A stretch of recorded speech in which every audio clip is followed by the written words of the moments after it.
So, very good afternoon to everyone. So, as your student asked for first cover antimicrobials because you find it difficult. Yes, indeed, it's a tough topic and it's an important topic. Many question comes from antimicrobial very frequently in all across all formats of exams like FMG, NEET and INI-CET.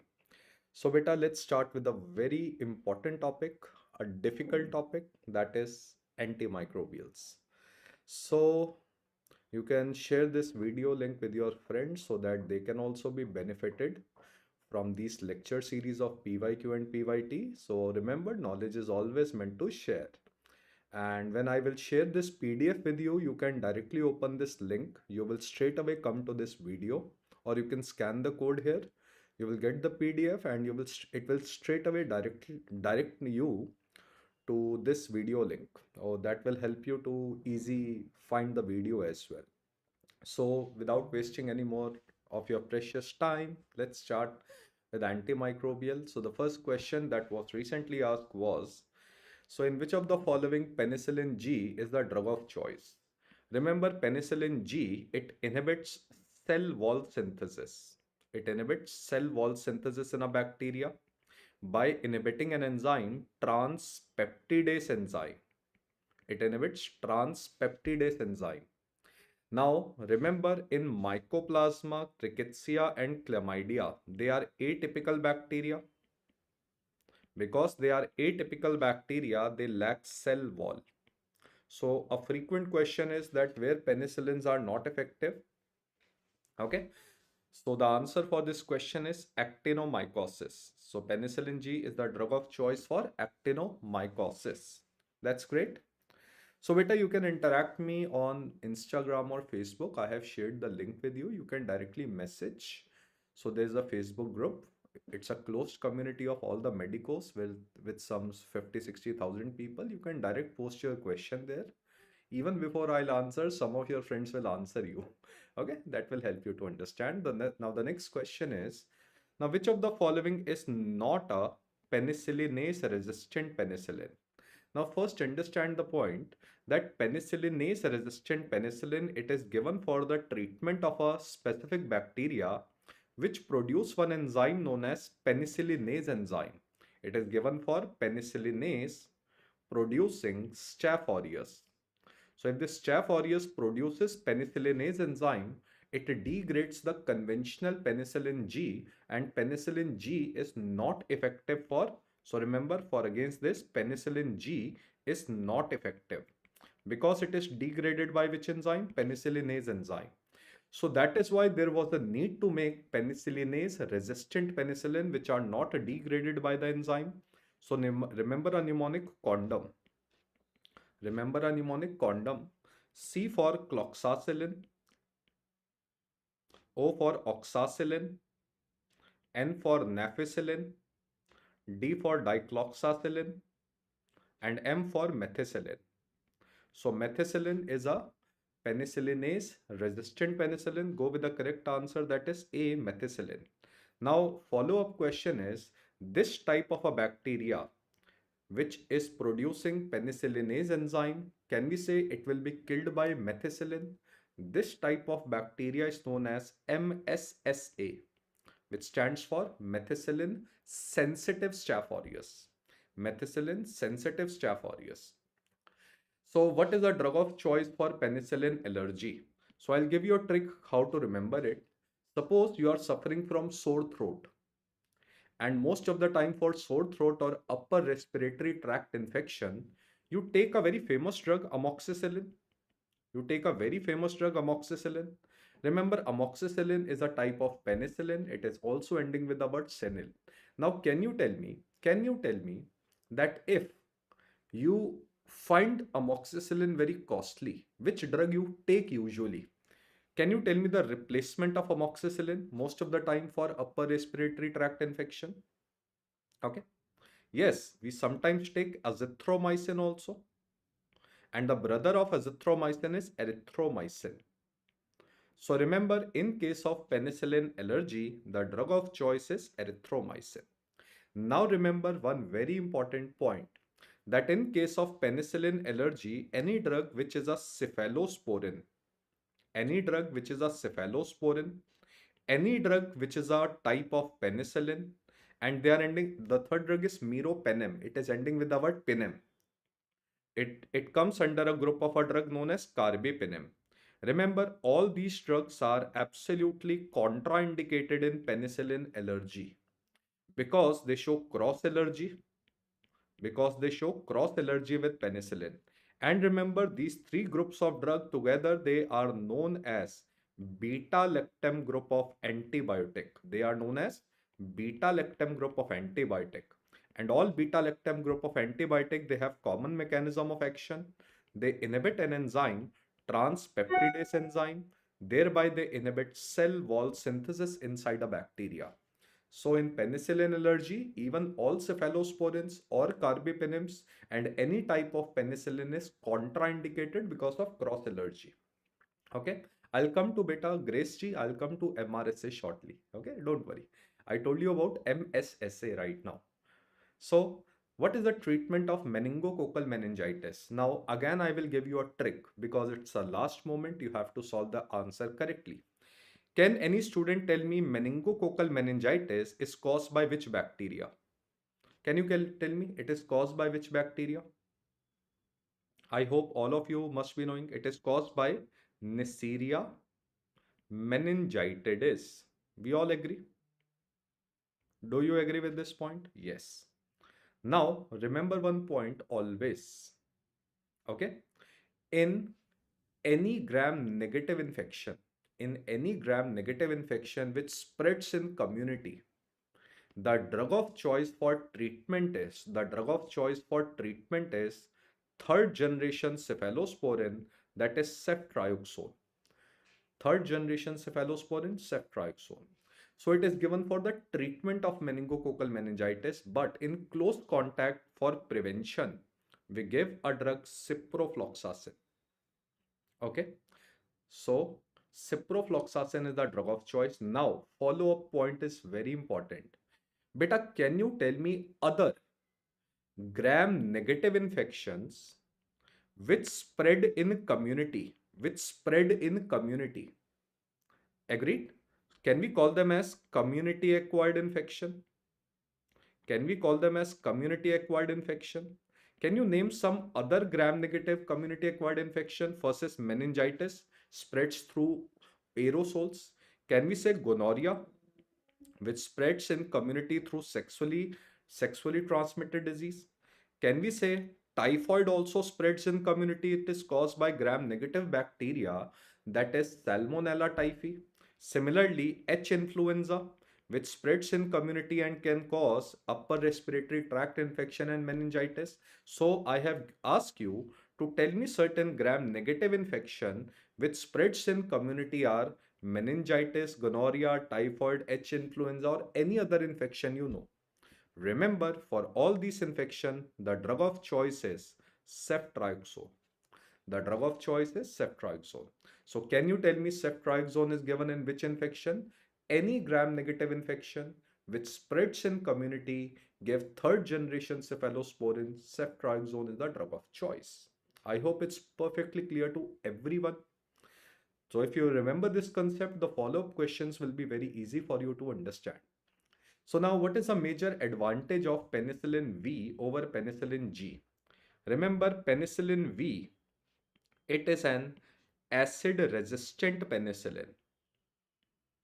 And any penicillin which is an acid-resistant penicillin, it can be given orally because the acid which is present inside the stomach will not degrade it.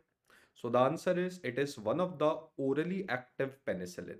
So let's make the list of penicillins which are orally active, which are acid resistant, not degraded in stomach by acid. Mnemonic is vodka. V stands for penicillin V, oxacillin, dicloxacillin, which was also penicillinase resistant penicillin, cloxacillin, amoxicillin. You eat amoxicillin orally. Why? Because it's a acid resistant penicillin. and ampicillin. So remember, this is the mnemonic. Now, next question is, which penicillin has the longest duration of action?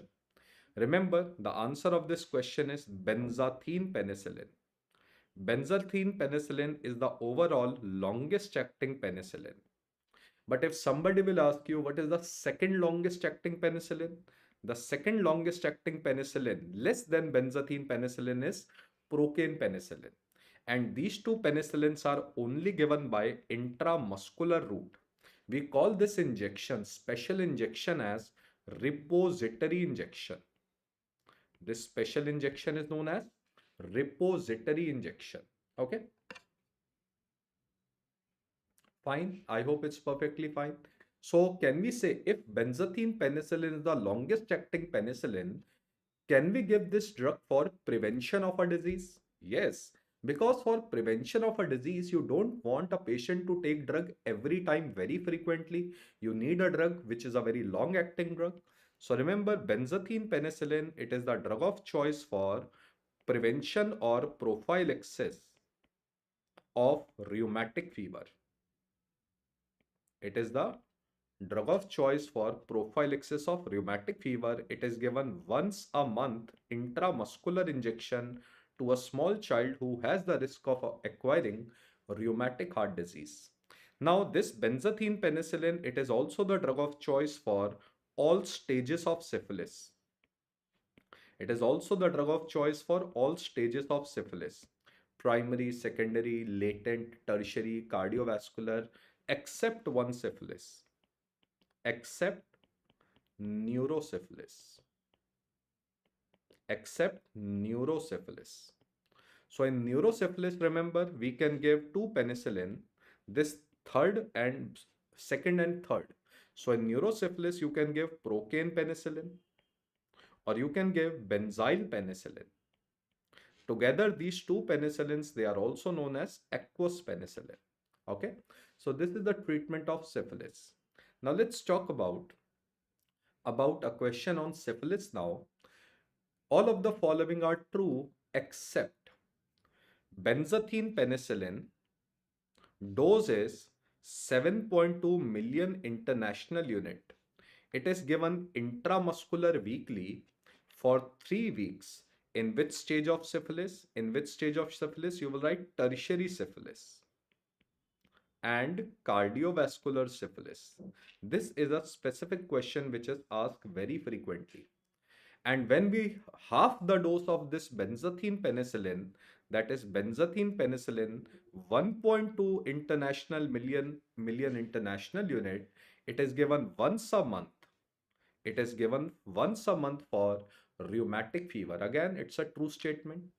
Now, benzathine penicillin can be used in neurosyphilis. So this third statement is absolutely false. So go with the option false. Remember, if a patient is allergic to penicillin and we have to give treatment with syphilis, yes, we can give penicillin allergy with doxycycline, and another drug which can be given in syphilis patient if it is allergic to penicillin is erythromycin. So here the option C is false. Remember, neurosyphilis we don't give benzathine penicillin. So which of the following drugs they act against Pseudomonas? You can see all these drugs are ending with the word "cillin." So indirectly question is asking that which type of penicillin is effective against Pseudomonas. Remember, against Pseudomonas only 3 penicillins are effective. MAP MAP. Only 3 penicillins are effective against Pseudomonas: meslocillin, azlocillin, and piperacillin. Sorry, the mnemonic is CT-MAP. The penicillins which are effective against Pseudomonas is CT-MAP. CT-MAP stand for carbapenem and ticarcillin. So mnemonic is CT-MAP. Now, if the question comes that which penicillin is effective against a very resistant bacteria, Klebsiella. In Klebsiella, you will write only MAP. Only MAP are effective against Klebsiella. Pseudomonas, CT-MAP are effective. CT-MAP are effective. Okay. Next question. So here the answer will be your piperacillin. Here the answer of our question comes out to be piperacillin. Do you agree with this part? Yes. Now let's talk about which of the following is a fourth generation cephalosporin. Remember, fourth generation cephalosporin, you have to find PI word in them. Which word you have to find? PI word in them. So two cephalosporins which are fourth generation are cefepime, cefepyrome. So the answer is cefepime. Fine. Cefepime, cefepyrome. Next is which of the following is not a third generation cephalosporin? Now, any cephalosporin which is a third generation, it will end with the word zeme or zone, except cefuroxime. Cefuroxime will be a second generation cephalosporin. So remember, can we say ceftriaxone? Zone word is coming. Cefotaxime, zeme word is coming. Ceftriaxone, zeme word is coming. Except cefuroxime. Except cefuroxime. Okay, cefuroxime will be a zeme containing cephalosporin, which is rather second generation cephalosporin. Now, most appropriate treatment of gonorrhea. So I'll repeat the statement again for you. Gonorrhea is a gram-negative community-acquired infection caused by Neisseria gonorrhea. So now, can you tell me any gram-negative infection spreads in community? The drug of choice is third generation cephalosporin. Yes, that is absolutely right. The answer is ceftriaxone. With this ceftriaxone, sometimes we add a drug known as with azithromycin, and the dose of azithromycin now has been changed to 2 grams single dose. This is the complete treatment of gonorrhea. Earlier the dose of azithromycin was 1 gram, but now the dose of gonorrhea treatment with azithromycin has been changed to 2 grams because of widespread resistance in community. Okay, so this is the complete treatment of gonorrhea. Next question, which of the following antimicrobial has anti-pseudomonal activity? Now remember, any cephalosporin, any cephalosporin which is having Z alphabet in it, which is having Z alphabet in it, will be against Pseudomonas. So this is a trick I have told you. So can you tell me among this, intramuscular, you can give ceftriaxone by both injection, IV as well as intramuscular. We prefer to give intramuscular. The reason is you don't need to have a special drip, easy to give, and it becomes a long-acting drug. That is why. But you can give IV also. Okay. So the answer here is you can find Z alphabet in cefoperazone. So yes, now I have given you the trick. You can easily answer the correct question. Okay. So these tricks, if you remember, you'll solve any question. So cephalosporin that does not require any dose adjustment in renal failure. So remember, any cephalosporin which will be renal safe. Renal safe cephalosporins, they will end with the word on. They will end with the word on. So I'll give you the list.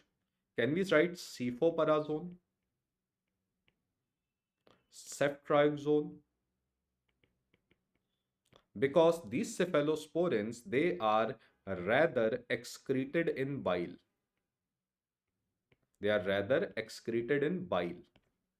They are not excreted in urine. That is why they are safe in renal failure. You don't have to reduce the dose. So can you tell me the answer? Can you tell me the answer? The answer is cefoperazone. Can you tell me cefoperazone? Now remember, with cefoperazone is the most commonly asked question among cephalosporin. And in cefoperazone, you can find a word, ERA word is coming. ERA word is coming. So remember 3 points with cefoperazone, ERA. ERA. Cefoperazone, remember the word ERA word is coming. It causes excessive bleeding. It causes excessive bleeding because it decreases fibrin level in the body, like warfarin. Warfarin also reduces fibrin level. So just like warfarin, it can lead to excessive bleeding. R for it is renal safe antibiotic, which we have already discussed, and it should be avoided in alcoholics because cephalosporin can cause disulfiram-like reaction. So which cephalosporin causes disulfiram-like reaction? Error word you have to identify. Cephalosporin is having error word. So ERA word, 3 points you have to remember. Okay. So let's tell me the answer of this question. Advantage of third generation cephalosporin over first and second generation cephalosporin is. So remember beta, there are 5 generations of cephalosporin.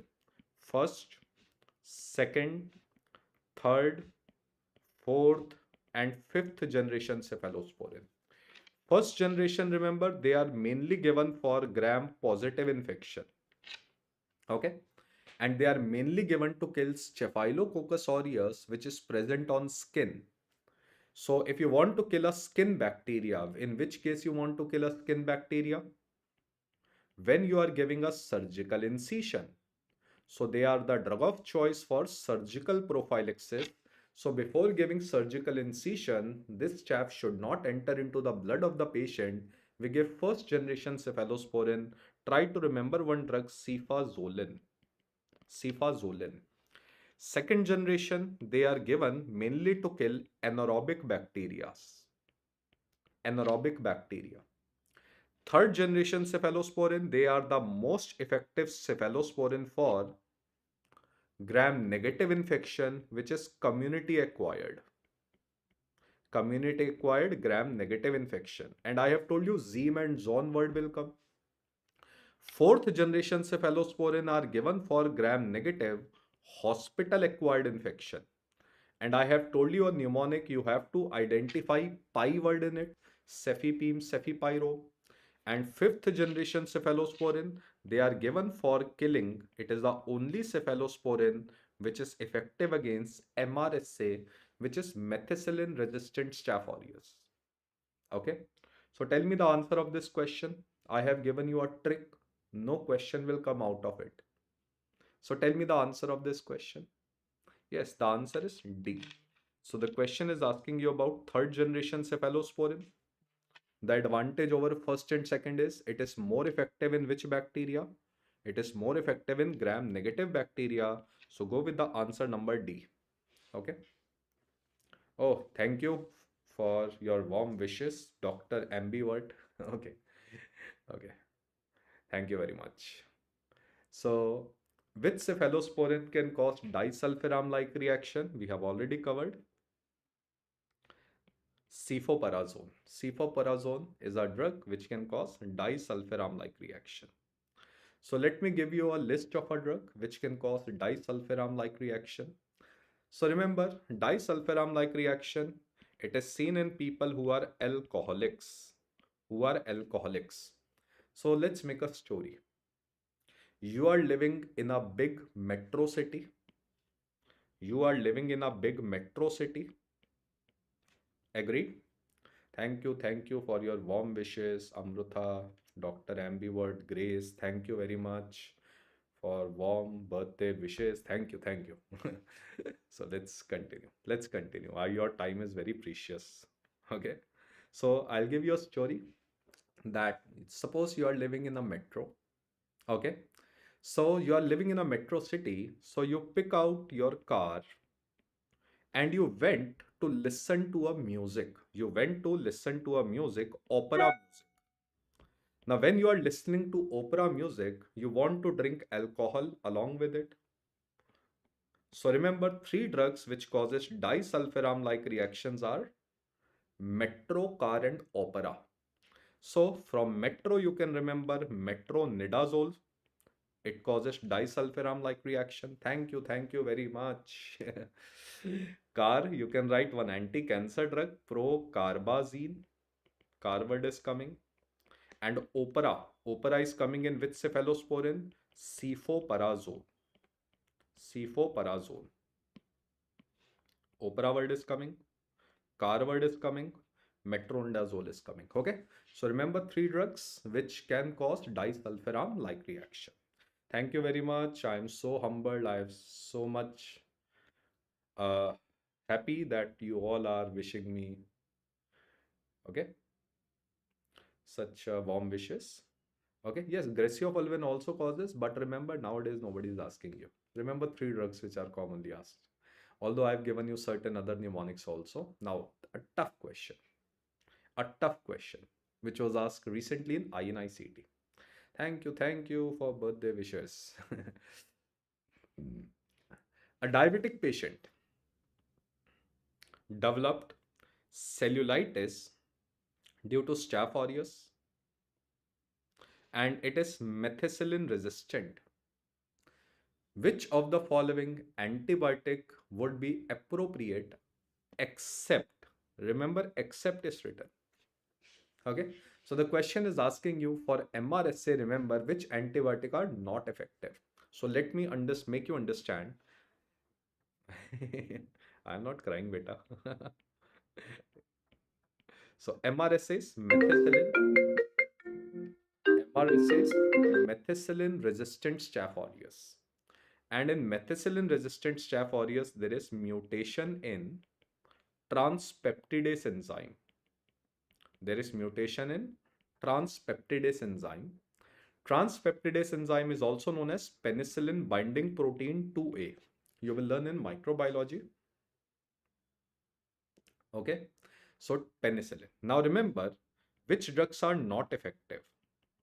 The drugs which are not effective are beta-lactam group of antibiotic. Because beta-lactam group of antibiotic, they normally inhibit transpeptidase enzyme. Now, transpeptidase enzyme has been mutated. So, among beta-lactam group of antibiotic, remember all penicillins, which will end with the word cillin, all cephalosporins, which will start with the word ceph, and all carbapenems, which will end with the word penem, like imipenem, meropenem, they are not effective. Because all these beta-lactam group of antibiotic, they act on transpeptidase enzyme. It has been mutated in MRSA. So which drugs are not effective in MRSA? Penicillins, any penicillin which will end with the word cillin, cephalosporins, carbapenems which will end with the word penem. Now tell me the answer of this question. Yes, the answer of this question is imipenem. Because imipenem comes under which group of drug? It comes under carbapenem group of drug. So it is not effective against MRSA. I hope the concept is perfectly clear. Okay. So MRSA, remember, the overall drug of choice is vancomycin, which is an IV drug, but you can also give other drugs also, which I'm going to tell you shortly. Okay. Now, which carbapenem is most neurotoxic and nephrotoxic? The answer of this question is imipenem. Imipenem is the most neurotoxic and nephrotoxic carbapenem. All will end with the word penem. Now, to reduce this toxicity, remember imipenem, it is always combined with a drug known as cilastatin. To reduce this toxicity of imipenem, we combine this imipenem with cilastatin. Cilastatin inhibits some enzyme known as DHP1 enzyme, which even if you will not remember, will be fine. This DHP enzyme is present in kidney. It converts this imipenem into toxic form, DHP enzyme. If you block DHP enzyme by cilastatin, imipenem will not be converted into toxic form. It will reduce the toxicity. So which drug reduce the toxicity of imipenem? Cilastatin. It is always combined with imipenem. Okay, dihydropeptidase. So tell me the answer of this question. Cilastatin is combined to reduce the toxicity of which drug? Imipenem. To reduce the toxicity of which drug? Imipenem. Now the question is, what is the drug of choice for Delhi superbug? Now, Delhi superbug was a resistant bacteria which was found in AIIMS Delhi, and there is another hospital in Delhi known as Sir Gangaram Hospital, where we found a strain of and E. coli and Klebsiella. These strains of E. coli and Klebsiella, they were producing one enzyme known as carbapenemase enzyme. They were producing an enzyme, carbapenemase enzyme. And this carbapenemase enzyme degrades carbapenem. It degrades carbapenem. And remember, carbapenems are the drug of last resort. Drug of last resort. After carbapenem, we don't have any antibiotic to kill certain bacteria. So later on, we developed other drugs to kill carbapenem resistant bacteria. The overall drug of choice for carbapenem resistant bacteria is colistin. Which drug we gave in carbapenem resistant bacteria? Colistin. So the answer here is colistin. But apart from colistin, remember two more drugs which can be given in daily superbug. We can also give tigecycline. You can also give ceftazidime with avibactam combination. So it's a very hi-fi question. Remember, colistin is given in carbapenem resistant cases. Remember this part, okay? Now, which is the topical drug for MRSA? So remember, for MRSA, we have certain IV drugs like IV vancomycin, which is the overall drug of choice. We have certain oral drugs. Remember clindamycin. Only two drugs you have to remember. Complete list I have given you in regular notes and rapid revision series, which I have done in prep ladder also. And second drug you can remember is rifampicin. And topical drug which can be given as a cream for MRSA is mupirocin 2% cream. Mupirocin 2% cream, which is a very frequently asked question. So here the answer is mupirocin. Here the answer is mupirocin. Now remember, vancomycin is the overall drug of choice for MRSA. If question comes VRSA, that is vancomycin resistant Staph aureus, in that case you can give a drug linezolid. You can give a drug linezolid, can be given in vancomycin resistant Staph aureus. You can also give a drug daptomycin for vancomycin resistant Staph aureus. Okay. Yes, another topical cream I have told you is fusidic acid, but remember, fusidic acid is never been asked till now. Fusidic acid is also another drug, you are absolutely right. But remember, fusidic acid is never asked, only mupirocin is expected from you. So match the following bacteria with their drug of choice. Remember, bacteroids is an anaerobic bacteria. Remember this part. Remember a rule, and for any anaerobic bacteria, if I'll write bacteroids, if I write tetanus, any anaerobic bacteria, always the drug of choice is metronidazole. Always the drug of choice is metronidazole. For MRSA, we have already covered vancomycin. Okay. Hemophilus, let's recall again. Hemophilus was a community-acquired gram-negative infection. For any community-acquired gram-negative infection, we gave a drug ceftriaxone. It spreads in community. Now, what about Acinetobacter? Let me make you understand. Acinetobacter, it causes nosocomial infection. Nosocomial means hospital-acquired infection. So any other nosocomial infections we can write? Yes, we can write Pseudomonas, hospital-acquired infection, Klebsiella, hospital-acquired infection, Burkholderia, hospital-acquired infection. Because these bacteria name you will listen very rarely, because they only produce ventilator-associated pneumonia, catheter-associated sepsis, like UTI. Similarly, if I'll write a drug, a bacteria, Serratia. So any rare bacteria name comes to you, which you rarely encounter in day-to-day infection. In any nosocomial infection, you start with a drug carbapenems. You start with a drug carbapenems, like imipenem, meropenem. So imipenem and meropenem, they are given as a drug of last resort in hospital acquired infection or or nosocomial infection. So answer here will be meropenem. Understood this concept now? Any community acquired infection, gram negative bacteria, ceftriaxone. Any hospital acquired, very atypical names of bacteria, Acinetobacter, Burkholderia, rarely when encountered, go directly with carbapenems. Okay. So I hope this concept you will never forget it now. Now let's talk about drug for the treatment of penicillin resistant and allergic cases of enterococcal endocarditis. Remember the treatment of choice for enterococcal endocarditis, it was last year NEET question, is vancomycin.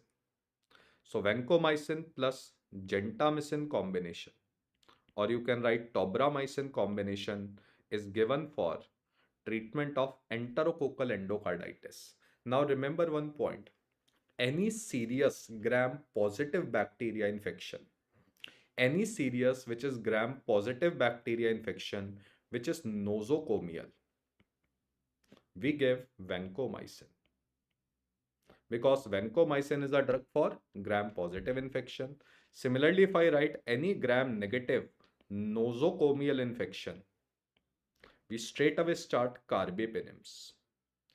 So if I say Pseudomonas, Klebsiella, H. influenza, gram negative Burkholderia, gram negative nosocomial infection, Serratia, Citrobacter, straight away start imipenem, meropenem. Any dangerous gram positive infection, hospital acquired, start with vancomycin. I hope you will never remember the treatment of nosocomial infection now.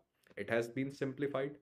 So, which of the following drugs are used in the treatment of enteric fever, which is typhoid, except except remember in typhoid the first treatment of choice is combination of third generation cephalosporin because it's a gram negative community acquired infection along with azithromycin. Fine. For prophylaxis you can give ciprofloxacin. Ciprofloxacin was earlier the drug of choice. Earlier it was the drug of choice for treatment, but now the answer is ciprofloxacin. Now the answer here is vancomycin. Remember, vancomycin is not effective against which bacteria? It is not effective against gram negative bacteria. Typhoid is caused by Salmonella typhi. So vancomycin is not effective in any type of gram negative bacteria. It is a drug of choice in gram positive bacteria which are serious and nosocomial infection. Red man syndrome is caused by. So red man syndrome, a very famous question, is the side effect of vancomycin. So vancomycin causes red man syndrome because it causes histamine release from mast cell. And histamine release from mast cell, this histamine will lead to flushing on face. Flushing on face. This flushing on face will lead to red man syndrome. Okay. Now, Clostridium difficile diarrhea is associated maximally due to, remember, Clostridium difficile diarrhea, it is also known as pseudomembranous colitis. This disease is also known as pseudomembranous colitis because this infection occurs in colon. And why this infection occurs in colon? It is an antibiotic associated diarrhea. It is an antibiotic associated diarrhea. So if you give certain antibiotics, these antibiotics, they kill good GIT bacteria. And if good GIT bacteria gets killed, this harmful bacteria can grow. So question comes, which antibiotic have highest risk of causing Clostridium difficile infection? Remember, CCAF. These are the four antibiotic with highest risk. The overall highest risk is clindamycin. So overall highest risk is of clindamycin. Overall highest is clindamycin. You can give third generation cephalosporin. They also kill gram negative bacteria in your GIT. Ampicillin, the fourth one. And lastly, fluoroquinolones. Okay. So answer here is overall clindamycin. So how we treat pseudomembranous colitis? for the treatment of pseudomembranous colitis, we have to give a drug which reach to the colon and kill this bacteria. So you give oral vancomycin. But remember, oral word is also equally important. Oral word is also equally important. The reason is vancomycin is not absorbed orally. When you give it orally, it goes to the colon and kill this bacteria only. IV vancomycin is given for MRSA. Oral vancomycin is given for pseudomembranous colitis. So the answer out here is oral vancomycin. Okay? Remember, apart from vancomycin, you have a drug fidaxomicin. Another drug for pseudomembranous colitis. It is now considered to be the overall most effective drug. But unfortunately, right now it is not available in India. In India, still we use oral vancomycin. There is a monoclonal antibody you have to remember, bezilotoxumab, which is developed against pseudomembranous colitis, and you can replace back the good bacteria. The replacement of good bacteria back is known as fecal transplant. You can do fecal transplant. Okay, so these are the drugs you have to remember in pseudomembranous colitis, and I have already given you the full mnemonic in our regular lectures. Okay, so drug that reduce toxin production in toxic shock syndrome. Remember, toxic shock syndrome is caused by super antigens of staph and strep, and the patient dies because of toxin production by these super antigen. There is scalded skin also. Now, it is a dangerous infection. Beta, it is a dangerous infection. It is caused by gram-positive bacteria. Can you recall and tell me, to kill any dangerous gram-positive bacteria, what is the overall best drug we have? To kill bacteria, the overall best drug to kill any gram-positive bacteria which is a dangerous infection is vancomycin. But to reduce toxin production, we can give clindamycin. So here the answer is clindamycin. Because clindamycin is a protein synthesis inhibitor. All toxins are protein. It reduces the protein or toxin production in toxic shock syndrome toxin. So here the answer is, remember, clindamycin, not vancomycin, because the question is asking which drug reduce toxin production. So remember this part always. Okay, remember this part always. So a female with vaginal discharge, can you identify which infection we are talking about? Vaginal discharge, so it will be some type of sexually transmitted disease with clue cells. Can you tell me what is this infection clue cells are found in? Yes, you are absolutely right.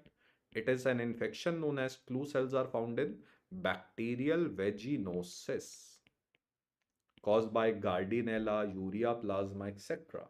And the drug of choice for bacterial vaginosis is any drugs which ends with the word nidazole, like metronidazole, tenidazole, or nidazole. You can give any of the following drug. All drugs are equally effective. So here the answer will be your tenidazole. Fine. Next infection. Try to identify which sexually transmitted infection we are talking about. So a female patient now presented with greenish fishy odor of vaginal discharge. Examination shows cervical hemorrhage. This cervical hemorrhage will appear if there is cervical hemorrhage. This is also known as strawberry cervix. Now tell me, strawberry cervix with fishy odor, vaginal discharge. Yes, we are talking about Trichomonas vaginalis infection. And the drug of choice for Trichomonas vaginalis is again any drug which ends with the word nidazole. It can be metronidazole, tenidazole, or nidazole. Any of the following drug you can give. So, which of the following items should not be consumed by the patient if he is on metronidazole?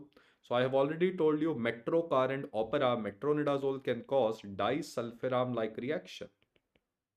It can cause disulfiram-like reaction. So, a person should not consume alcohol. Okay.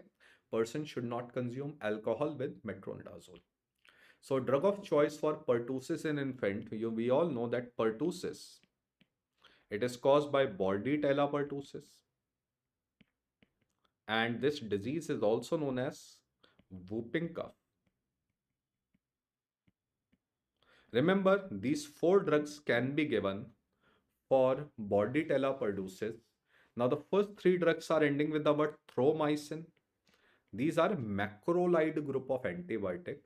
And the fourth drug is cotrimoxazole. It can also be given for Bordetella pertussis. But the next option you can find is infant. Infant. Remember, in infant, erythromycin and clarithromycin are contraindicated in infant because they can lead to hypertrophic pyloric stenosis. The pyloric sphincter of that child will become hypertrophied and it will become narrowed down. Cotrimoxazole is a sulfa-containing drug. It is also contraindicated in infant because it can lead to kernicterus. Kernicterus means bilirubin level will increase and this bilirubin will enter into the brain and it can lead to encephalopathy in neonate. So which thromycin drug does not produce hypertrophic pyloric stenosis? The answer is azithromycin. So the answer of this question was azithromycin. This was a question of NEET 2024.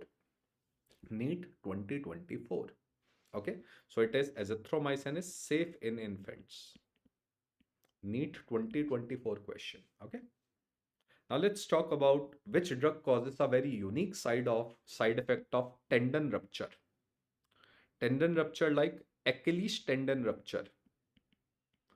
And this Achilles tendon rupture, it can occur in old age. ठीक है? In old age patient. The answer is fluoroquinolones.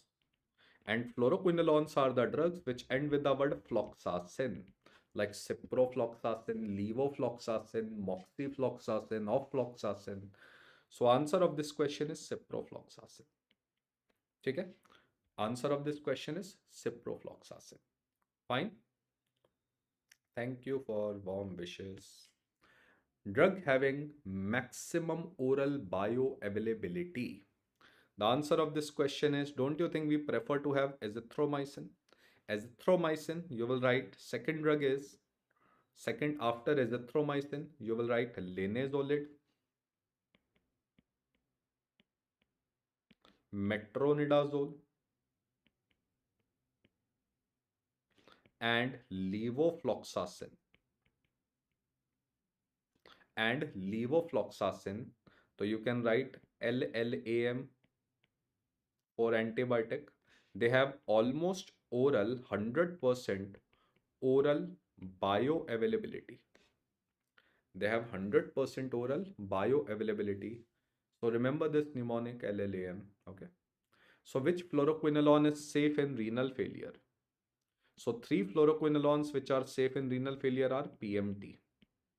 P for pfloxacin, moxifloxacin, and trovafloxacin. Now this is a very frequently asked question coming repetitively from past 2-3 years. Now why? Because these three fluoroquinolones, they are excreted in bile, not in urine. Because they are not excreted out in urine, they are renal safe. Now, because they are excreted in bile, these three fluoroquinolones have a side effect of hepatotoxicity. They are hepatotoxic. Do you agree with this part? So the answer here is trovafloxacin. Now, beta, my question from you is, can any student who can tell me why trovafloxacin has been banned? Why trovafloxacin has been banned? What is the reason? Trovafloxacin has been banned because it is a hepatotoxicity. Because of the risk of hepatotoxicity, trovafloxacin got banned. Okay. Now, which of the following antibiotics inhibit 30S ribosomes?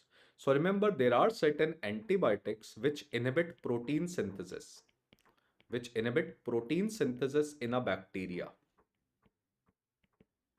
In a bacteria. Fine. Now, protein synthesis occurs through ribosomes. So, it occurs through ribosomes. And ribosomes in a bacteria has two type of subunit. One is 30s subunit of ribosome. One is 50s subunit of ribosome. Now, the antibiotic that inhibit protein synthesis by 30s ribosomes are ATT. Remember ATT. ATT stands for aminoglycosides like streptomycin, gentamicin, etc., tetracycline, and tigecycline. So they inhibit protein synthesis by acting on 30s ribosome, and the drugs which act on 50s ribosomes are MCQ, CL. M for macrolides, which are erythromycin, azithromycin, clindamycin, quinprestin, dalfopristin combination, which is also known as streptogramin group of antibiotic. We have chloramphenicol and linezolid. So these are the antibiotic. Now, it is very difficult to remember. Just remember this one. You have to remember this one. Okay. And one additional point about this linezolid.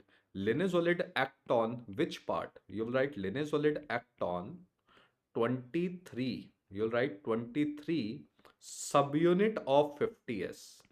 So it has a very specific site. It's a different question. So it acts on 23s subunit of 50s ribosome.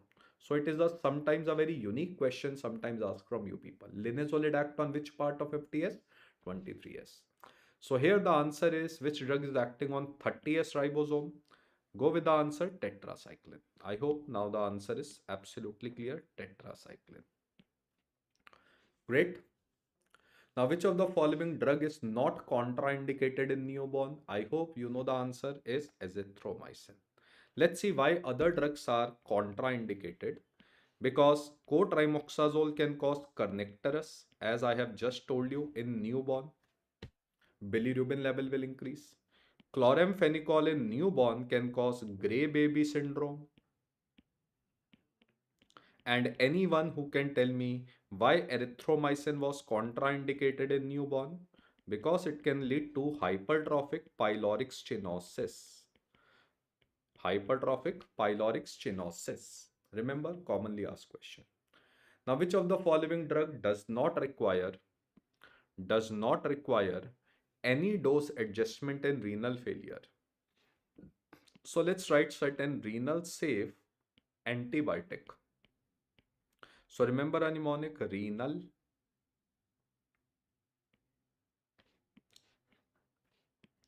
renal disease contraindicated. Okay. R for rifampicin, erythromycin, azithromycin, linezolid. This is the most important one, doxycycline.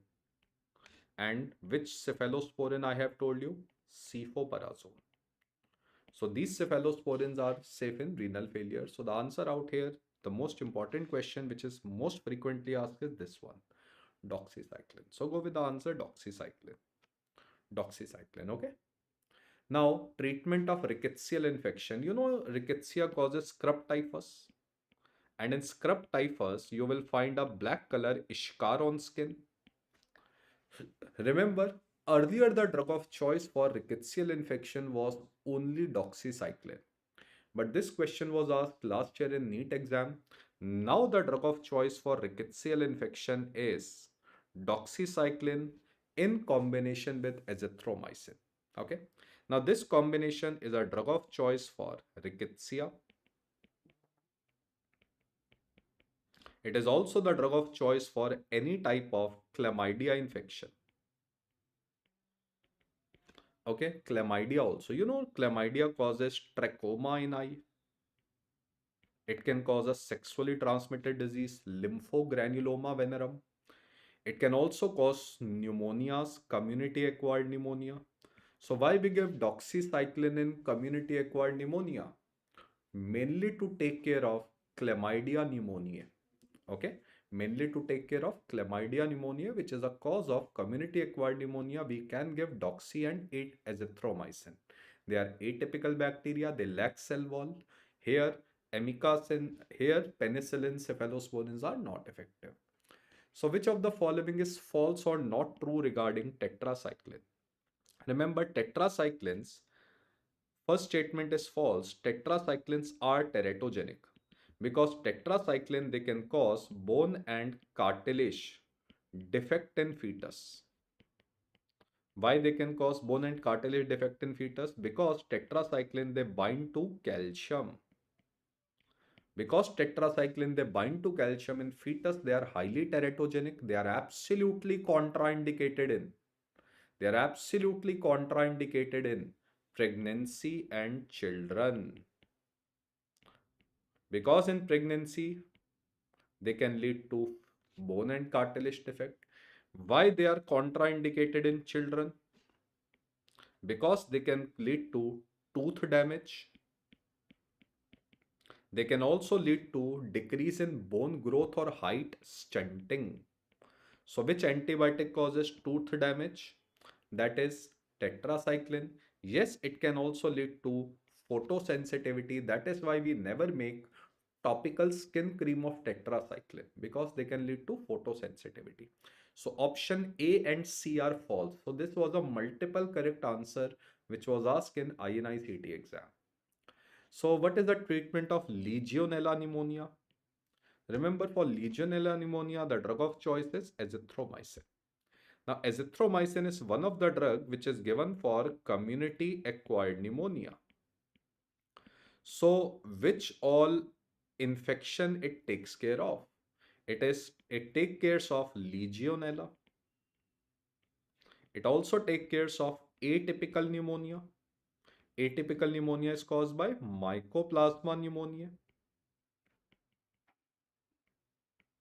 And it also takes care of whooping cough, which can cause pneumonia in small children, that is Bordetella pertussis. To take care of these three atypical bacteria which lack cell wall, azithromycin is one of the drugs approved for community acquired pneumonia. Now remember, in community acquired pneumonia, we also give amoxicillin. Amoxicillin is mainly given to cover which bacteria? Streptococcus pneumoniae, which is a very common cause of community acquired pneumonia. So mainly to cover Streptococcus pneumonia, we give amoxicillin, another drug for community acquired pneumonia. Understood? So why we are using all these drugs? I hope the concept is absolutely clear to take care of which bacteria we use which drug for community acquired infection. Now, follow which of the following? So it's a repeat question. Hypertrophic pyloric stenosis by acting on motilin receptor on stomach. The answer is erythromycin, macrolide group of antibiotic. So azithromycin is the drug of choice for all of the following. Remember, it is a drug of choice for Corynebacterium diphtheriae, especially in carrier state. Whooping cough, we have discussed. It is also given for chlamydia, we have already discussed. So it is not used in which infection? Pneumocystis. Remember, the drug of choice for pneumocystis is cotrimoxazole. Okay, cotrimoxazole. Yes, cholera also we give combination of doxy and azithro. Nowadays, cholera will not come as a question. Very less chances because cholera is now outdated. You know, we rarely find any endemic cases of cholera. So I'm just taking those questions which have been asked in past 5 years. Okay. So antibiotic which inhibits MAO enzyme. This was a recent question of last year and causes thrombocytopenia or bone marrow suppression. The answer is linezolid. So remember, linezolid we discussed, it's a protein synthesis inhibitor. Its main side effects are COM, and this mnemonic you have to remember. It damages eyes. It can lead to choreo, retinitis, and optic neuritis. It also inhibits which enzyme? MAO inhibitor. and it can also cause bone marrow suppression. It can also cause bone marrow suppression, linezolid. Okay. Which statement about mechanism of action of aminoglycoside is correct? Remember, in aminoglycosides, we have various drugs like streptomycin, gentamicin, amikacin. So these are the various drugs we have in aminoglycoside. Mycin word will come. So first point, they are bacteriostatic, false. Remember, they are bactericidal drug. They act on 50s subunit, we just discussed, false. They rather act on 30s subunit of ribosome. They can cause inhibition of protein synthesis by causing misreading. Yes, this is a true statement. They produce misreading of mRNA. And are they effective in typhoid and anaerobe? Now, false. Remember, aminoglycosides are not effective in two bacteria. This is a very commonly asked question.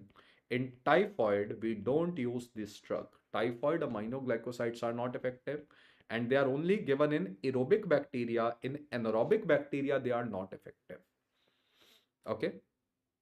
This is for both NEET PG, FMG, and most likely for INI-CT as well.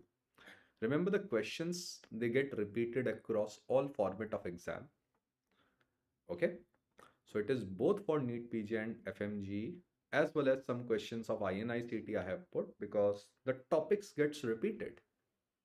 So patient is suffering from hepatic encephalopathy. Remember, hepatic encephalopathy occurs in cirrhosis of liver, last stage of liver. In cirrhosis of liver, there is increase in ammonia level because ammonia is not converted into urea and it causes brain damage known as encephalopathy. So we all know if there is liver damage, ammonia will not be detoxified into urea. Now the question is, who produce this ammonia? Ammonia is produced by GIT bacteria. Ammonia is produced by GIT bacteria. That is why in the treatment of hepatic encephalopathy, we have to do gut sterilization. What we have to do is gut sterilization. That means we have to kill this GIT bacteria so that we can reduce ammonia production. 3 drugs are approved for hepatic encephalopathy. First is lactulose syrup. It's a laxative which reduces ammonia production. We can give 2 antibiotics to kill GIT bacteria, neomycin and rifaximin. Okay, they are oral antibiotic. Among them, the most effective drug we have is rifaximin. So remember these 3 drugs for treatment of hepatic encephalopathy. Okay, I will, Nani ji, I will be telling you about resistance and antimicrobial. Don't worry. I have intentionally incorporated one question there. So here the answer you all know is neomycin. I hope it's perfectly clear. So which aminoglycosides cannot be used as a drug for TB? Remember in TB, there are 4 aminoglycosides which are approved. So how many aminoglycosides are given in TB? 4. SACK, SAC. S for streptomycin, A for amikacin, C for capreomycin, and K for kanamycin. Last 3 are only given for MDR TB. First can be given for new case of TB. New case of TB. The last 3 is ACK. They are given for multi-drug resistant TB. So now you know the answer, which is not given in TB is gentamicin. The answer is gentamicin because question is asking cannot be used. I hope you are understood the mnemonic. Good. So which antibiotic is preferably not used in myasthenia gravis? So the answer is streptomycin because aminoglycosides, as we have already discussed yesterday also, they block NM receptor of acetylcholine. NM stands for nicotinic muscular receptor. If this receptor becomes blocked, just like antibodies also block NM receptor, it can aggravate muscle paralysis. It can aggravate muscle paralysis. So which antibiotic are not given? Aminoglycoside. Now trimethoprim act by. So this question came, remember it is an antifolate drug. It is an antifolate drug. Remember, inside a bacteria, there is a molecule known as PABA, para-aminobenzoic acid. It first gets converted into folic acid, and folic acid then gets converted into its active form known as tetrahydrofolate. Tetrahydrofolate is the active form of folic acid, which is responsible for cell division or growth in a bacteria. So the first enzyme is folate synthase enzyme, and the second enzyme which attaches hydrogen to folic acid is DHFR enzyme, stands for dihydrofolate reductase. Reductase means attachment of hydrogen. Dihydrofolate reductase. The drug which inhibits folate synthase enzyme is sulfonamide. They will start with the word sulfa. And one leprosy drug. Leprosy drug, which is an antifolate drug, is Dapsone. Dapsone is also folate synthase inhibitor. Last year MCQ. And the drug which inhibit DHFR enzyme is trimethoprim, which is asked in your question, and pyrimethamine. Try to remember two drugs. So answer here is DHFR enzyme. Okay, answer here is DHFR enzyme. So in unconjugated, can you tell me the answer of this question? Which drug can lead to risk of kernicterus? Remember, kernicterus is due to displacement of bilirubin, and it is shown by which drug? Sulfonamide or cotrimoxazole. That is why they were contraindicated in neonate. Okay, cotrimoxazole. INICT भी हो जाएगा बेटा इससे तो. Antimicrobial is invariably a tough topic. Okay, cotrimoxazole. We have already covered this question. So concentration. So one question student was asking me, sir, please explain this concentration dependent killing post antibiotic effect. A very frequent question of NEET and INICT. Never been asked in FMG exam. So before straight away answering your question, I know you find this concept a little bit difficult. Let me explain you this concept, make it simple for you. So remember, beta, tell me one thing. Any antibiotic, when you are giving to your patient, it must have some blood level. It must have some blood level at which it will kill infection in our bacteria. Do you agree? Let's call that blood level of that antibiotic is MIC. Let's call that antibiotic blood level is MIC, which stands for minimum inhibitory concentration. So can we say above minimum inhibitory concentration, an antibiotic will kill a bacteria? So let's draw this graph as plasma concentration, and for how much time we are giving this drug, concentration time graph in our patient. Now remember, there are certain antibiotic which show more killing if we give very high concentration above MIC.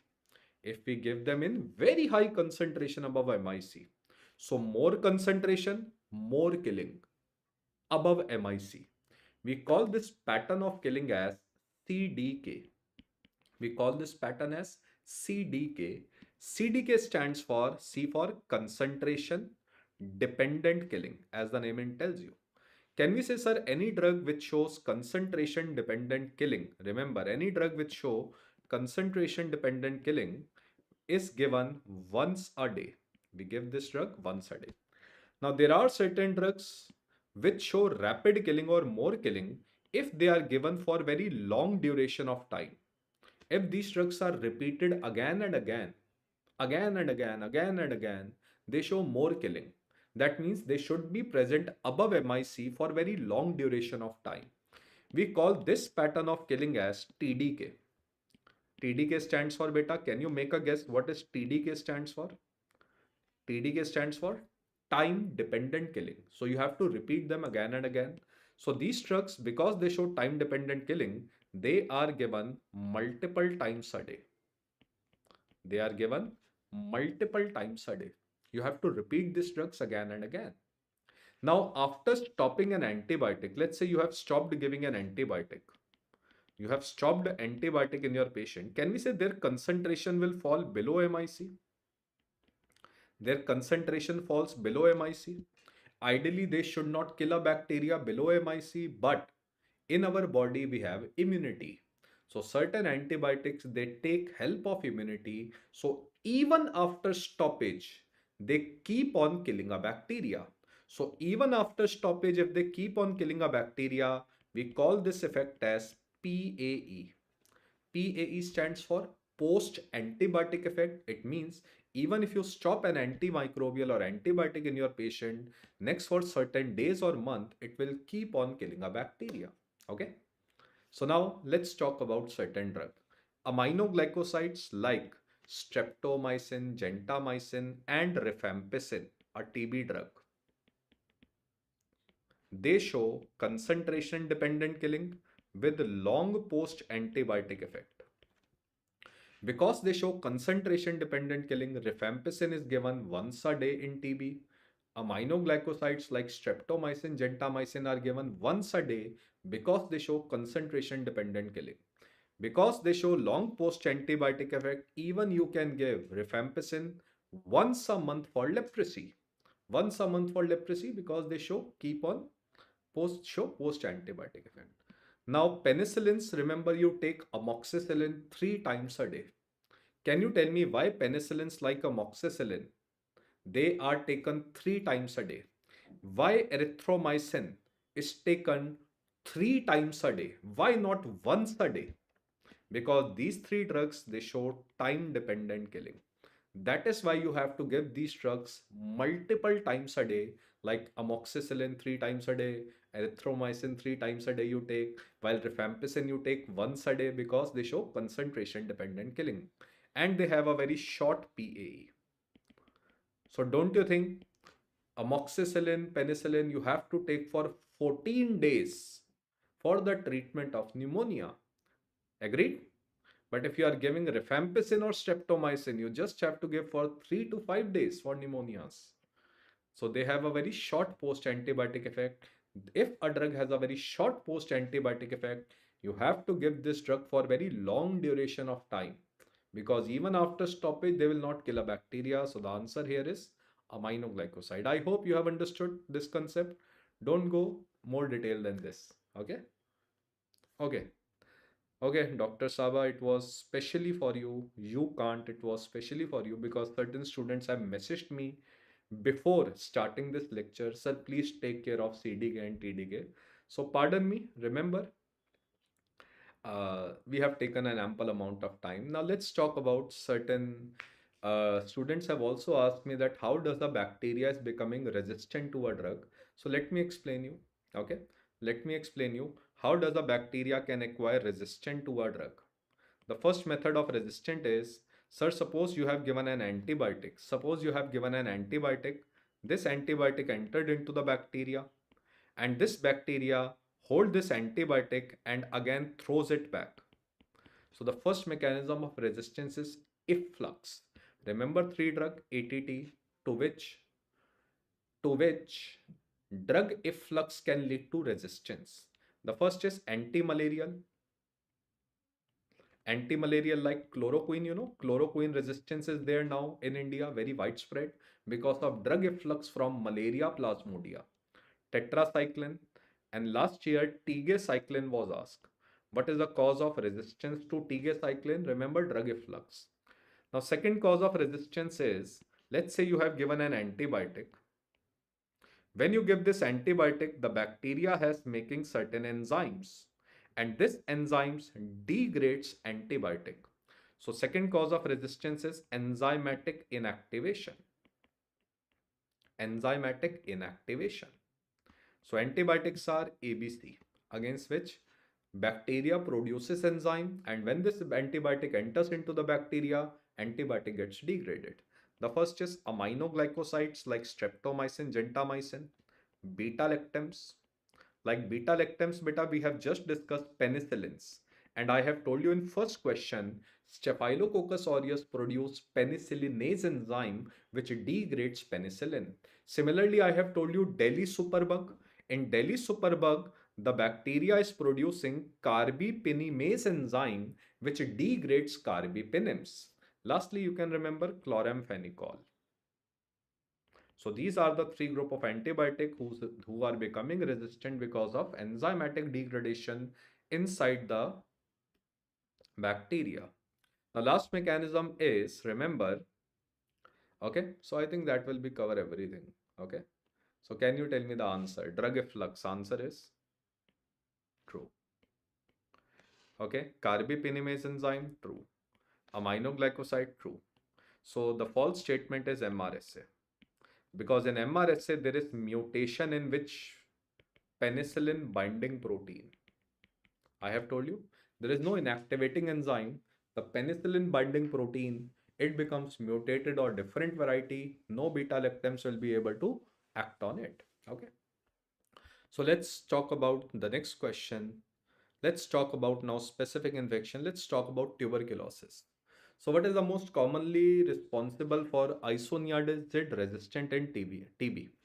So let me tell you all TB drug, how TB bacteria is becoming resistant to all TB drugs. So first is CAT G gene, catalase peroxidase. This is the cause of resistance to isoniazid. Because beta isoniazid becomes active inside the TB bacteria, it gets converted into active form inside the TB bacteria by an enzyme, catalase peroxidase enzyme, which is made by CAT G gene. And if this gene becomes mutated, isoniazid will not be converted into active form. Now, RPOB gene, which makes RNA polymerase enzyme, it is blocked by a TB drug rifampicin. So if RNA polymerase is mutated by RPOB gene, rifampicin will not be able to act. And this RPOB gene resistance against rifampicin, it is detected by a test, another MCQ. It is detected by a test known as CB-NAT test. It is detected by a test known as CB-NAT test, a frequent MCQ. Now there is a drug which inhibit ATP synthase enzyme in bacteria, TB bacteria, thereby reducing ATP production in TB bacteria, bedaquiline. Bedaquiline inhibit Mycobacterium ATP synthase enzyme, reduces ATP production. It can lead to resistance is because of mutation in this gene. EMB, can you detect EMB will be ethambutol resistance if there is mutation in this gene? PNCA gene mutation is because of resistance against pyrazinamide. And a very hi-fi question, pardon me, I have to tell you because it has been asked. Glutathione reductase enzyme inactivation, delamanid and pretomanid resistance are coming because of glutathione. Because delamanid and pretomanid, they are nitric oxide producer. They produce nitric oxide and nitric oxide inhibits cell wall of TB bacteria. So if there is glutathione enzyme inactivates nitric oxide which is produced by pretomanid and delamanid. It's a potential question because pretomanid has been approved in India and it is the mainstay of treatment of MDR and XDR TB. Okay, so remember I have told you all resistance at one place. So which of the following drug is given in the treatment of isoniazid poisoning? Remember isoniazid poisoning, there is a triad of CNS, seizures, psychosis and memory loss. While second is peripheral neuropathy and the treatment of neurotoxicity due to isoniazid is vitamin B6. And we know another name of vitamin B6 is pyridoxine. Great. Bacteriostatic drug in tuberculosis. ATT is anti-tubercular drug. Remember two drugs. First is ethambutol. Second is thioacetazone. These two drugs are bacteriostatic drug. Rest all other drugs are bactericidal drug. So now HIV positive person is on antiretroviral therapy on zidovudine, lamivudine, dolutegravir. He is proven to be suffering from spinal TB. So this HIV person is suffering from TB also. Which of the following drugs should not be given to this patient? Answer? Yes, you are absolutely right. The answer is rifampicin. Now first let me tell you, if a patient is having TB with HIV, what to treat first? First treat TB. First give anti-tubercular therapy and after a gap of 2 weeks, give ART antiretroviral therapy for HIV. We never start TB drug and HIV drug together. First, we start opportunistic infection treatment TB, then we start HIV drug. After a gap of 2 weeks, the reason is if you will give them simultaneously, it will lead to a very dangerous syndrome known as iris syndrome. Iris syndrome means immune reconstitution syndrome, inflammatory syndrome. The immunity of a person will suddenly improve, which will lead to inflammation in the body. So never start these drugs together because of the risk of iris syndrome. First give TB, then give ART. Now the problem occurs is rifampicin. Rifampicin is a CYP enzyme inducer. It increases the degradation or metabolism of all HIV drug, especially dolutegravir. So dolutegravir levels will reduce in the body. A follow-up question was that if you are combining rifampicin with dolutegravir, what you should do with the dose of dolutegravir? What you should do with the dose of dolutegravir? With rifampicin, remember, either don't give rifampicin, but if you are giving rifampicin, double the dose of dolutegravir. This was a last year NEET question. So which ATT causes orange red color urine? So it's a very simple question. Orange red color urine, anyone? Very simple question. Orange red color urine is a side effect of rifampicin. Okay, rifampicin causes orange red color urine. But which drug causes orange red color skin? Orange color skin, can we call it as pseudo jaundice? It appears like a jaundice skin. It is caused by the brother of rifampicin, that is rifabutin. Okay, orange color urine, rifampicin, orange color skin, which is also known as pseudo jaundice, rifabutin. So a middle-aged man with chronic renal failure, diagnosed to have sputum positive pulmonary TB, his creatinine clearance is high. So can we say patient is suffering from renal failure? All of the following drug needs dose modification except, remember in TB, the first line drugs I will tell you are 5. HRZES. HRZES. H for isoniazid, R for rifampicin, Z for pyrazinamide, E for ethambutol and streptomycin. Remember the first three drugs, they are hepatotoxic. But if somebody will ask you which is the most hepatotoxic drug, the most hepatotoxic drug is pyrazinamide. So these drugs are contraindicated in liver disease. And the last three drugs, they are contraindicated in renal disease. Agreed? They are contraindicated in renal disease. The first three drugs, liver disease, don't give. Last three drugs, renal disease, don't give. So which drug is contraindicated in both? Pyrazinamide. So if I'll ask you a question, which drug will be safe in liver disease? That is ethambutol and streptomycin. Which drug will be safe in renal disease? The first two, isoniazid and rifampicin. So this is a trick how you can remember it. So can you tell me which drug will be safe in renal failure? Yes, the answer out here will be rifampicin. I hope you have understood the trick how to remember it. So which of the following anti-tubercular drug is not hepatotoxic? Anyone?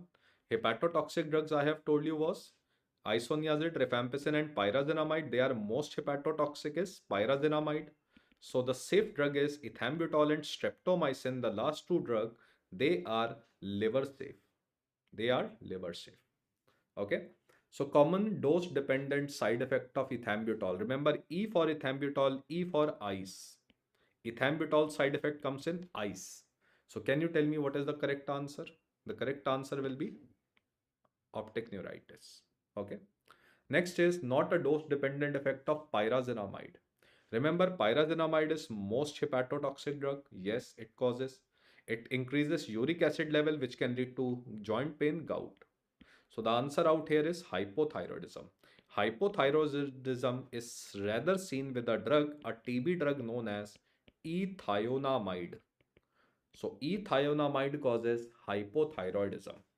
Next question, hypothyroidism is caused by which drug? Ethionamide. Ethionamide. So let's talk about bedaquiline.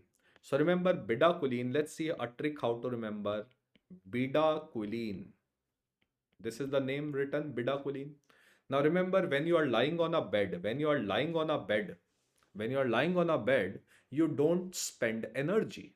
Because you don't spend energy, so it will reduce ATP production or energy production inside the TB bacteria. And Q for the side effect of bedaquiline comes, it causes QT prolongation. The side effect of bedaquiline is QT prolongation. So, does it inhibit cell wall synthesis? False. It rather reduce ATP production inside the TB bacteria. So, this is a true statement. Bedaquiline is one of the drug which is given for MDR-TB. It is the most effective drug we have for treatment of MDR-TB. Most effective drug.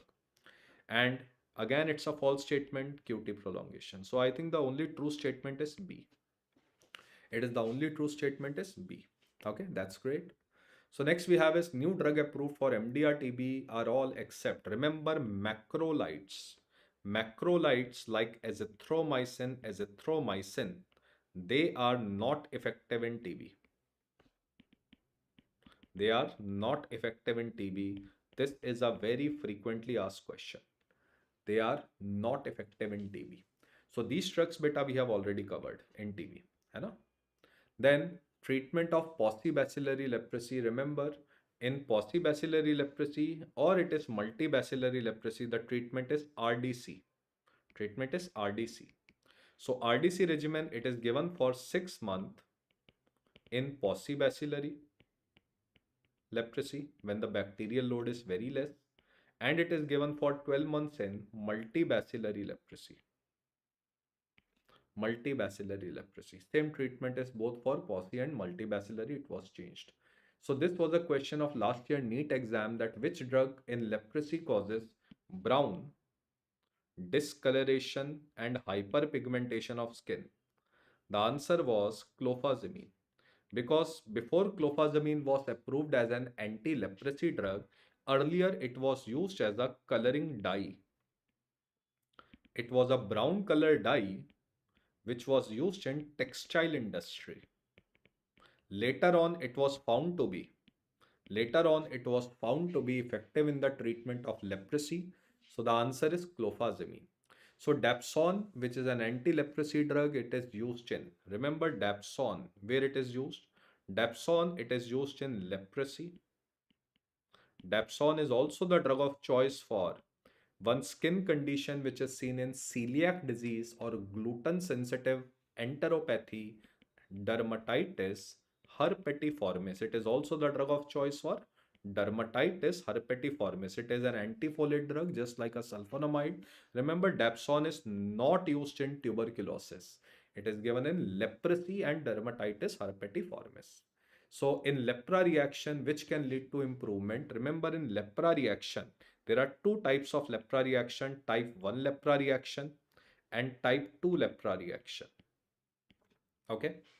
In type 1 and 2 lepra reaction, it is a hypersensitivity reaction which occurs because of anti-leprosy drug. So in the treatment of type 1 and type 2 lepra reaction, type 2 is also known as ENL, erythema nodosum leprosum. We have to give immunosuppressive drug. We have to reduce immunity of the patient. So the overall drug of choice for lepra reaction is prednisolone, corticosteroid. But yes, we can give chloroquine because chloroquine also have immunosuppressive effect. Agreed? You can also give clofazimine. Clofazimine also has immunosuppressive effect. And in resistant cases of ENL, only ENL, which is type 2 lepra reaction, you can also give a drug thalidomide. Thalidomide also has immunosuppressive effect. So here the answer is Dapsone. So all of the following, now let's start with fungal infection. All the following antifungal drugs act on cell membrane except. So remember, any drug which ends with the word azole, they inhibit one enzyme, 14-alpha demethylase enzyme. With the help of this enzyme, it decreases the synthesis of cell membrane, ergosterol cell membrane. Amphotericin B, it creates pores on fungal cell membrane. And terbinafine also decrease fungal cell membrane by inhibiting some enzymes, squalene epoxidase enzyme. So whole flow chart I have told you in regular lecture, the answer is graciofulvin. Graciofulvin is a microtubule inhibitor. It inhibits the formation of spindle fibers, so the fungal cell division is not happening. Microtubule inhibitor. Okay. So all of the following antifungal drug are true except, so you have to find the except statement, last year question. So amphotericin B, it binds to fungal cell membrane, ergosterol, and alters the pores on fungal cell membrane, true. So this is the mechanism of action of amphotericin B. Azoles, they inhibit D14 alpha demethylase and they inhibit the conversion of lanosterol into ergosterol. So again a true statement. Terbinafine inhibit. Okay. So this is a false statement actually. Because azoles, they inhibit the conversion of lanosterol into ergosterol. Ergosterol is the cell membrane, so it inhibits. So this is written opposite. Terbinafine inhibits squalene epoxidase. Yes, true.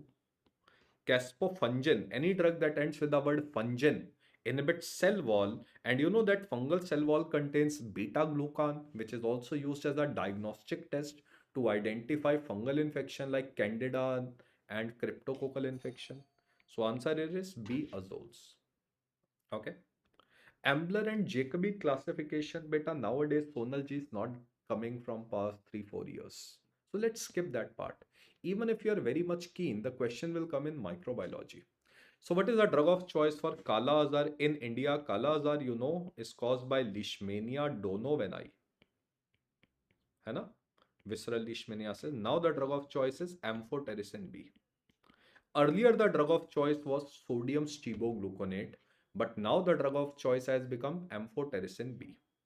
So which of the following is not correctly matched? Remember histoplasmosis, it is a dimorphic fungi. Which type of fungi? Dimorphic fungi.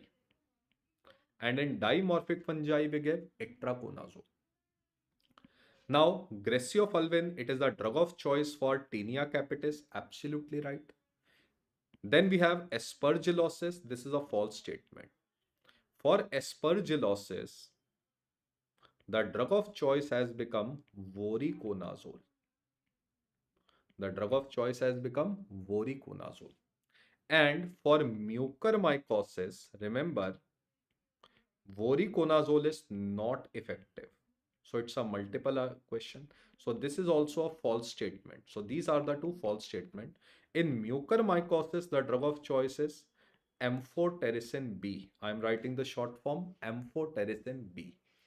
Okay. So here the question is two statements are false. B and C are false. Okay.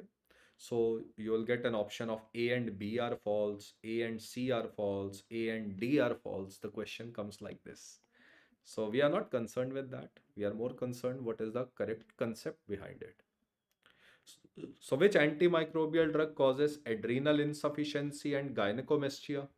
Remember, gynecomastia occurs because of decrease in testosterone level. Adrenal insufficiency occurs because of decrease in production of corticosteroid in adrenal gland. Remember, any steroidal hormone in our body is produced by CYP enzyme. Any steroidal hormone. If I say there is an antifungal drug which is a maximum CYP inhibitor, it will decrease corticosteroid production, it will decrease testosterone production. So that antifungal drug name is ketoconazole. Ketoconazole reduces steroid hormone production inside the body. That is why it can lead to adrenal insufficiency and gynecomastia in males. So disco word I have told you, the drugs which causes gynecomastia, which also include ketoconazole. Which of the following drug is the treatment of choice for cryptococcal meningitis and mucormycosis? Remember one point. Any dangerous invasive fungal infection, mucormycosis is very dangerous, enters into the brain. Cryptococcal meningitis, any dangerous fungal infection, any serious invasive meningitis and an invasive infection fungal infection, this statement remember, the drug of choice is amphotericin B. So answer is this one. Okay. So amphotericin B toxicity can be reduced by making a special drug known as LAMB. LAMB stands for liposomal amphotericin B. So if we convert them into liposomal forms, we can reduce the toxicity of amphotericin B like nephrotoxicity, allergic reactions, etc. For prophylaxis, beta, remember, for prevention या फिर maintenance, long-term maintenance, you give the drug azoles. And those azoles, beta, I have just told you here which azole to be given in which case. Okay. So for maintenance, you give azole. For treatment, serious fungal infection, amphotericin B. So this was a question which was asked last year in your NEET exam. So which drug is available as a nail lacquer or nail polish for the treatment of onychomycosis? Onychomycosis means fungal infection of nail. The answer out here is cyclopyroxolamine. Okay, cyclopyroxolamine. So what is the drug of choice for tapeworm infestation? Tapeworm, you know, it is caused by beef tapeworm, Taenia solium, Taenia saginata, dwarf tapeworm, Hymenoplepsis nana, Diphyllobothrium, that is fish tapeworm. Overall drug of choice for tapeworm is always and always praziquantel. Always and always praziquantel. Praziquantel is the drug of choice for tapeworm infection, any type of tapeworm. It is also the drug of choice for schistosomiasis, which is a fluke, lung fluke. है ना? Okay. Now, which is the drug of choice for fasciola hepatica? Last year question of FMG exam. Liver fluke. The answer is triclabendazole. The answer is triclabendazole. Remember by heart. What is the drug of choice for neurocysticercosis, NCC? Hydatid cyst. Hydatid cyst, you know, is caused by Echinococcus granulosus. The answer is L-bendazole. L-bendazole. Okay. So what is the drug of choice for onchocerca volvulus, which causes river blindness? And also I will write strongyloid infection. Strongyloids. The answer is ivermectin. Onchocerca and strongyloid infection, ivermectin. Diethyl carbazepine is given for which infection? It is given for lymphatic filariasis. Drug of choice, which is caused by Wuertsuria bancrofti, which is caused by Bruga melai, Bruga timori. It spreads by a mosquito known as Culex mosquito. Fine. I would say go with LRR because here I am just discussing MCQ. LRR is a more conceptual and more holistic approach. Whichever you like, beta, go with that. Okay. Whatever feels you that I'm understanding here more, according to your time, you can follow that series. So scabies can be effectively treated by, remember for scabies, the overall drug of choice is permethrin 5% cream. You can also use another drug, crotameton. Crotameton. You can also use lindane, which is also known as benzene hexachloride. Remember, all these drugs are topical drug. The only oral drug we have for scabies, the only oral drug we have for scabies is ivermectin. The only oral drug we have for scabies is ivermectin. Now remember the first two drugs, they are safe in children. And the last two drugs, they are contraindicated in children. This was a follow-up question. So which two drugs are safe in children in scabies? That is permethrin and crotameton.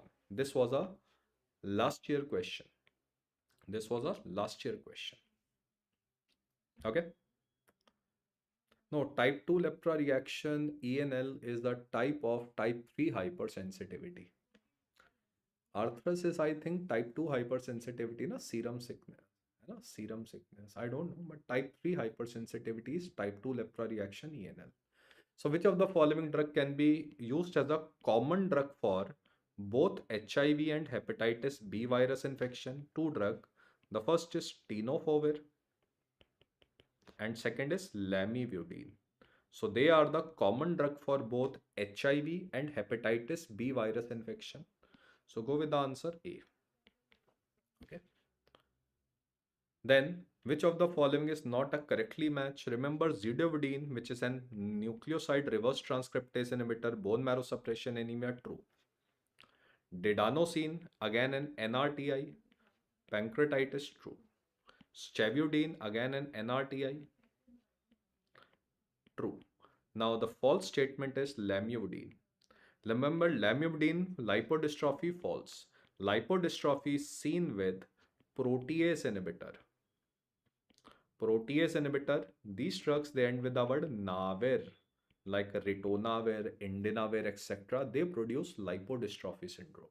So what is this lipodystrophy syndrome? Let me tell you.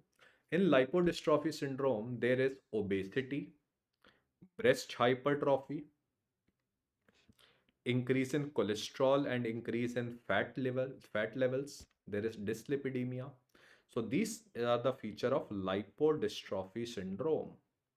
And which HIV drug causes lipodystrophy syndrome? Lipodystrophy syndrome is caused by navir. Any drug which ends with the word navir will cause lipodystrophy syndrome. Like ritonavir can cause, indinavir can cause, saquinavir can cause, and tipran. All can cause lipodystrophy syndrome. But now you are seeing renal stones is also written. If renal stone is written, you will write lipodystrophy syndrome with renal stones, indinavir. Lipodystrophy syndrome with QT prolongation, saquinavir. Lipodystrophy syndrome with hypertension and intracranial hemorrhage, tipranavir. So here the answer comes out to be your indinavir. Okay, indinavir. So the basis of combining ritonavir with lopinavir is, remember ritonavir is a CYP inhibitor. Because of this reason, it will boost the plasma levels of other protease inhibitor, because other drugs will not be degraded if you inhibit CYP enzymes in the body. CYP enzyme degrade drug. So why we give? Because it's a CYP inhibitor, it is given to boost the plasma levels of other drugs. That is why we combine ritonavir with other drugs to increase their plasma levels. Now, neonatal prophylaxis from HIV positive mother. From HIV positive mother. How we can prevent?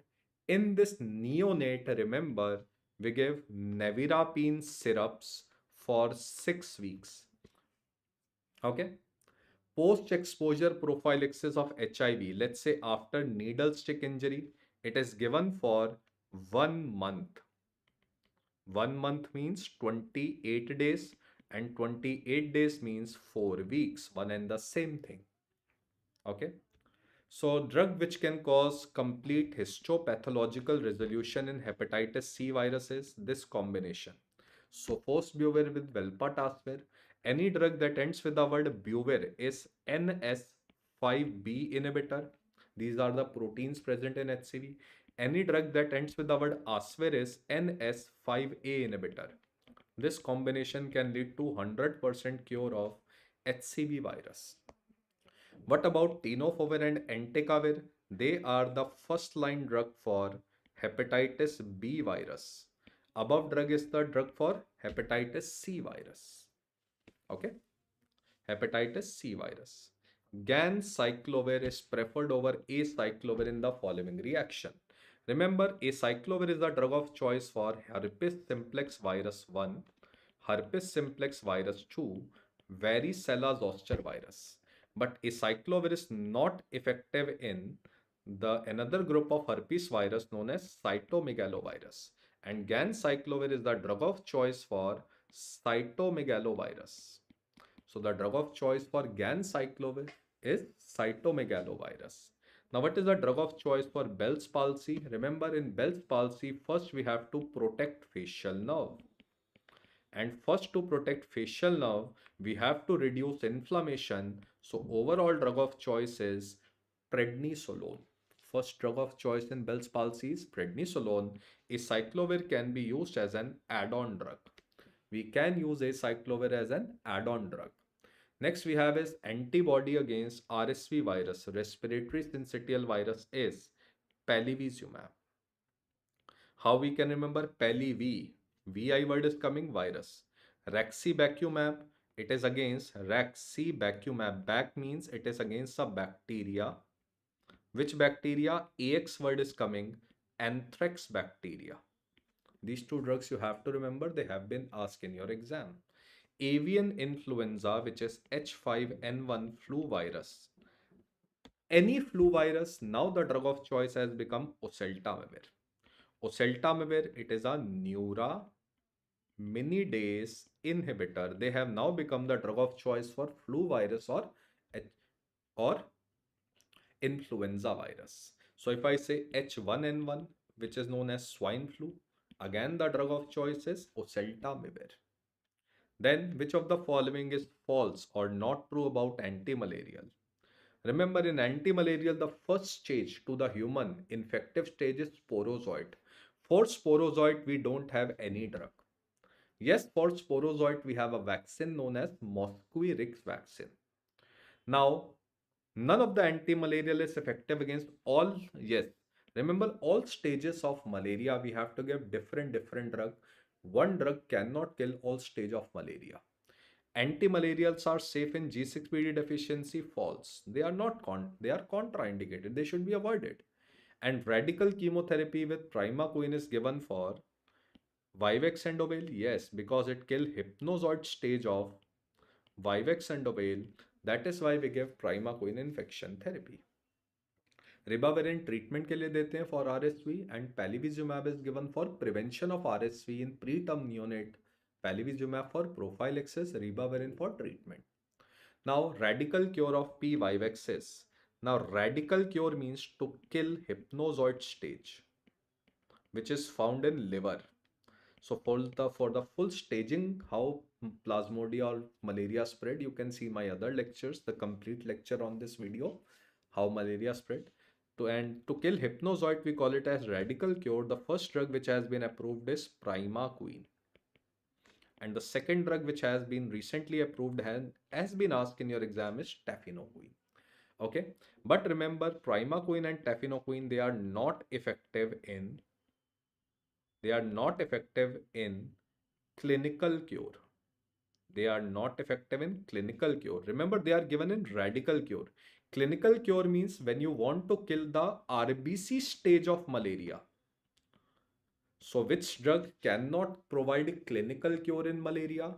Primaquine, because it cannot kill RBC stage. It can only kill which stage? It can only kill liver stage. It cannot kill which stage? RBC stage is not killed by primaquine. Pyronaridine FMG question. Pyro means fever. In malaria, there is high grade fever. So pyronaridine is an anti-malarial drug. Treatment of malaria in Arunachal Pradesh and Manipur is, you know that Arunachal Pradesh and Manipur are northeastern states of India. In northeastern states of India, we give a treatment with artemether with lumefantrine. Okay, A and L therapy. Okay, artemether with lumefantrine is given in northeastern states of India, while ASP is artesunate sulfadoxine pyrimethamine. They are given in rest all other states of India. Okay, so rest all other states of India we give artesunate sulfadoxine pyrimethamine. Now, which of the following drug is contraindicated in pregnancy? Safe in all trimester. Quinine safe in all trimester. Primaquine contraindicated in all trimester. Okay, so the answer out here is primaquine. We don't give primaquine ever in pregnancy. Antimalarial for a woman in first trimester with complicated cerebral malaria. That means it's a dangerous thing. Complicated malaria, whether it's a normal person, Whether it is a pregnant female, we don't care. Even if the drug is teratogenic, because we have to save the life of mother first. Teratogenicity is not problem. Any cause of any cause of complicated malaria, always the drug of choice is IV artesunate. Always the drug of choice is IV artesunate. We are not concerned with pregnancy here. Okay? Because to save the life of mother is more important first. So which of the following is the treatment of mild intestinal amoebiasis with asymptomatic? Remember, when amoeba happens, this amoebiasis first cyst, they come into the lumen. This is known as luminal amoebiasis. Now it invades. When it invades into the intestine, it can lead to flask-shaped ulcer. Flask-shaped ulcer, when it occurs, it can lead to bleeding in colon. It can lead to amoebic dysentery, and from there it can lead to go to the liver, and in liver it can lead to amoebic liver abscess. It can lead to amoebic liver abscess. For luminal amoebicidal agent, remember two drugs. One is paromomycin and diloxanide furoate. They are given for asymptomatic cyst passer. But if this amoebiasis enters into the colon or liver, it causes amoebic dysentery and amoebic liver abscess. It is very dangerous. Here you give the drug metronidazole. Any drug that ends with the word nidazole can be given tinidazole or nidazole. So answer out here is, what do you think should be the correct answer? The correct answer here should be diloxanide furoate. Diloxanide furoate is the correct answer because it is asking about asymptomatic cyst passers. Okay. Yes, here the answer is diloxanide furoate. Don't get confused. Drug of choice for Kala-azar in India, we have already discussed liposomal amphotericin B. Last question, very commonly asked, trypanosoma. Remember, trypanosoma, it can cause sleeping sickness. It can cause sleeping sickness. Question comes on sleeping sickness. It is of two types, West African type and East African type. The early stage of this mosquito tsetse fly, a mosquito tsetse fly bites, and this trypanosoma comes into the blood. When it comes into the blood, we call it as early stage. And from blood, it goes to CNS, which we call it as late stage. When it reaches to the CNS, patient goes into coma, 100% mortality. That is why it is known as sleeping sickness. So now remember, all stages will have different drug. Here the drug of choice is pentamidine. Here the drug of choice is suramin. Here the drug of choice is eflornithine with nifurtimox. Here the drug of choice is millarsoprol. It's a tough question but commonly asked. Now just see this part and tell me what is the correct answer. See the question. Question is asking late stage of West African type of sleeping sickness. Late stage of West African type. Okay. Okay, let's make it correct. Instead of West, let's write it as East because that is not written. So the answer out here is millarsoprol. Answer out here is millarsoprol. Okay. Okay. Now remember, we have a drug, new drug, which is effective in both stages. Both stages of West African type. A new drug, which can be given in early and late stage. That new drug is fexinidazole. So a new drug which is recently approved for both early and late stage of West African type of trypanosoma or sleeping sickness is fexinidazole. So this finishes our tough topic of fexinidazole. I hope we have covered all the MCQs of all the topics of antimicrobial, whether it is fungal infection, protozoan, malaria, HIV, TB, leprosy, etc. So thank you very much for your patience. I know it was a tough top. It was a long session today. Why? Because we have combined two units together. Antimicrobial part 1 and antimicrobial part 2. I have covered both units today with you. Because your exams are near, you don't have much time. Yes, benzyl peroxide not given in children. Only two drugs are given in scabies. So the first is permethrin 5% and second is crotameton, no other drug. Okay. कल का कल देखते हैं यार, don't worry, I will take a tough topic tomorrow, है ना. The things which you will find. Bensnidazole is for Chagas disease or Trypanosoma cruzi. Bensnidazole. Okay. That has never been asked. So thank you very much for your time. Keep revising it. I'll share the PDF very soon with you. Share with your friends also. They will also get benefit from this session. Okay. Thank you very much. Bensnidazole Gayatri ji is for Chagas disease. But nobody will ask you till now, the question has not come. Chagas disease is caused by Trypanosoma different species, cruzi species.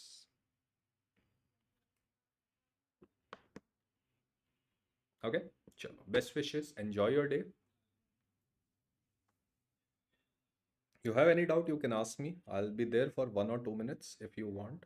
Thank you for warm birthday wishes also. Thank you very much. Okay. So if you have any question, you can ask me for 1 minute. Drug of choice for shock. Okay, let me tell you. Cardiogenic, neurogenic, septic shock. Give norepinephrine. Anaphylactic shock, A for adrenaline. Okay, I hope fine. If any shock comes with renal failure, acute renal failure, give dopamine. Hypovolemic shock, give fluids.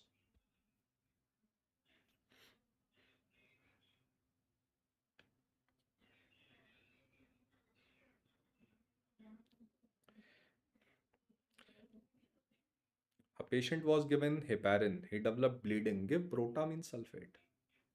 Give protamine sulfate. Okay, thank you.